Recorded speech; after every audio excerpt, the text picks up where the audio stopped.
ಇಡೀ ದೇಶದಲ್ಲೇ ಚುನಾವಣಾ ಕಾವು ರಂಗೇರ್ತಾ ಇದೆ. ಆಲ್ರೆಡಿ ನಿನ್ನೆಯಿಂದಲೇ ಪ್ರಥಮ ಹಂತದ ಚುನಾವಣಾ ಶುರುವಾಗಿದೆ. ನಮ್ಮ ರಾಜ್ಯದಲ್ಲಿ 26ನೇ ತಾರೀಕಿನಿಂದ ಅಂದ್ರೆ ಶುಕ್ರವಾರದಿಂದ ಆರಂಭ ಆಗ್ತದೆ. ಹೀಗಿರುವಾಗ ಅಧಿಕಾರಿಗಳು ಇದೀಗ ಬಾರ್ ಅಂಡ್ ರೆಸ್ಟೋರೆಂಟ್ಗಳಿಗೆ ಬಿಸಿ ಮುಟ್ಟಿಸಿದ್ದಾರೆ. ಅವಧಿಗೂ ಮೀರಿ ಯಾರೆಲ್ಲ ಓಪನ್ ಮಾಡ್ತಾ ಇದ್ದಾರೆ ಅಂತವ್ರ ಮೇಲೆ ಕಣ್ಣಿಡೋ ಪ್ರಯತ್ನ ಪಡ್ತಿದ್ದಾರೆ.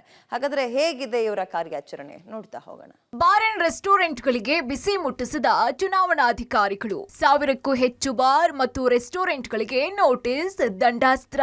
ಅವಧಿ ಮೀರಿ ಬಾರ್ ಓಪನ್ ಮಾಡಿದವರಿಗೆ ಬಿಸಿ ಮುಟ್ಟಿಸಿದ ಅಧಿಕಾರಿಗಳು. ದಾಖಲೆ ಇಲ್ಲದ ಮದ್ಯ ಮಾರ್ತಾ ಇದ್ದವರ ವಿರುದ್ಧ ಕಾನೂನು ಕ್ರಮ. ಮೊದಲ ಹಂತದ ಚುನಾವಣೆಗೆ ಇನ್ನೊಂದು ವಾರ ಮಾತ್ರ ಬಾಕಿ ಇದೆ. ಹೀಗಾಗಿ ಬಾರ್ ಮತ್ತು ರೆಸ್ಟೋರೆಂಟ್ಗಳಿಗೆ ಚುನಾವಣಾ ಆಯೋಗ ಕೆಲವೊಂದು ನಿಯಮಗಳ ಪಾಲನೆ ಮಾಡುವಂತೆ ಸೂಚಿಸಿದೆ.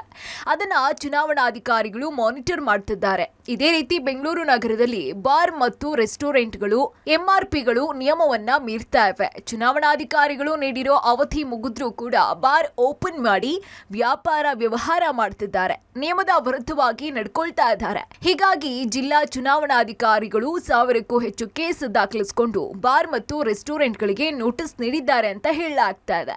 ಯಾವುದೇ ಬಾರು ಅಥವಾ ವೈನ್ ಶಾಪ್ಗಳು, ಯಾವುದೇ ರೆಸ್ಟೋರೆಂಟ್ಗಳಲ್ಲಿ ತಪ್ಪುಗಳಾದರೆ ಈ ಸಂದರ್ಭದಲ್ಲಿ ಗೈಡ್ಲೈನ್ಸ್ ಇದೆ. ಇದೇ ತಿಂಗಳ ಕಳೆದ ವರ್ಷ ಎಷ್ಟು ಕನ್ಸಂಪ್ಷನ್ ಆಗಿತ್ತು, ಅದಕ್ಕಿಂತ 20% ಮಾತ್ರ ಹೆಚ್ಚು ಮಾಡಲಿಕ್ಕೆ ಸಾಧ್ಯ, ಅಂದರೆ 120% ಮಾತ್ರ ಮಾಡಲಿಕ್ಕೆ ಸಾಧ್ಯ. ಅವುಗಳನ್ನು ನಾವು ಪರಿಶೀಲನೆ ಮಾಡ್ತಾರೆ ನಮ್ಮ ಎಕ್ಸೈಸ್ ಡಿಪಾರ್ಟ್ಮೆಂಟಿನ ಅಧಿಕಾರಿಗಳು. ಅದರ ತಪ್ಪಾಗಿದ್ದರೆ, ವ್ಯತ್ಯಾಸಗಳಾಗಿದ್ದರೆ ಅವ್ರ ಮೇಲೆ ಆಕ್ಷನ್ ಮಾಡ್ತಾರೆ. ಇನ್ನು ಎಂಆರ್ಪಿ ಶಾಪ್ಗಳು ಕೂಡ ನಿಯಮಕ್ಕೆ ವಿರುದ್ಧವಾಗಿ ನಡ್ಕೊಳ್ತಾ ಇದ್ದಾರಂತೆ. ಅಕ್ರಮವಾಗಿ ಮದ್ಯ ಸಾಗಾಟ ಮಾಡುವುದು ಕಂಡು ಬಂದಿದ್ದು ಮದ್ಯ ಜಪ್ತಿ ಮಾಡಿದ್ದಾರೆ. ಮತದಾನಕ್ಕೆ ಕೆಲವೇ ದಿನಗಳು ಬಾಕಿ ಇರೋ ಹೊತ್ತಲ್ಲಿ ಅಬಕಾರಿ ಇಲಾಖೆ ಅಧಿಕಾರಿಗಳು ನೋಟಿಸ್ ನೀಡಿ ಕೆಲವೊಂದು ಬಾರ್ಗಳನ್ನ ಮುಚ್ಚಿಸೋ ಕೆಲಸಕ್ಕೆ ಮುಂದಾಗಲಿದ್ದಾರಂತೆ.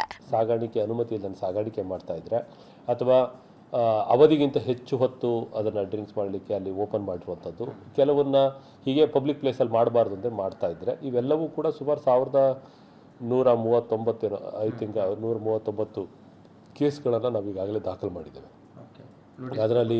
ಅದರಲ್ಲಿ ಕೆಲವು ಸಂಸ್ಥೆಗಳಿಗೆ ಪೆನಾಲ್ಟಿ, ನೋಟಿಸು, ಕೆಲವರಿಗೆ ದಂಡ ವಿಧಿಸಿದ್ದೇವೆ, 50,000 ದಂಡನೂ ವಿಧಿಸಿದ್ದೇವೆ ಕೆಲವು ಇದಕ್ಕೆ. ಆ ಥರ ಅವ್ರ ಮೇಲೆ ಆ್ಯಕ್ಷನ್ನ ನಾವು ಮಾಡಿಕೊಂಡು ಕ್ರಮಗಳನ್ನು ಕೈಗೊಂಡಿದ್ದೇವೆ. ಬೆಂಗಳೂರಿನ ವಿವಿಧ ಚೆಕ್ ಪೋಸ್ಟ್ಗಳಲ್ಲಿ 2.98 ಕೋಟಿ ಮೌಲ್ಯದ ಮದ್ಯವನ್ನ ವಶಕ್ಕೆ ಪಡ್ಕೊಳ್ಳಲಾಗಿದೆ. ನಿಯಮ ಮೀರಿ ಬಾರ್ ಓಪನ್ ಮಾಡಿದವರ ವಿರುದ್ಧವೂ ಕೂಡ ಕಾನೂನು ಕ್ರಮಕ್ಕೆ ಮುಂದಾಗ್ತೀವಿ ಅಂತ ಅಧಿಕಾರಿಗಳು ಹೇಳ್ತಾ ಇದ್ದು, ಕ್ರಮ ಕೈಗೊಳ್ತಾರಾ ಅನ್ನೋದನ್ನ ಕಾದು ನೋಡಬೇಕಾಗಿದೆ. Lokesh, public TV, Bengaluru.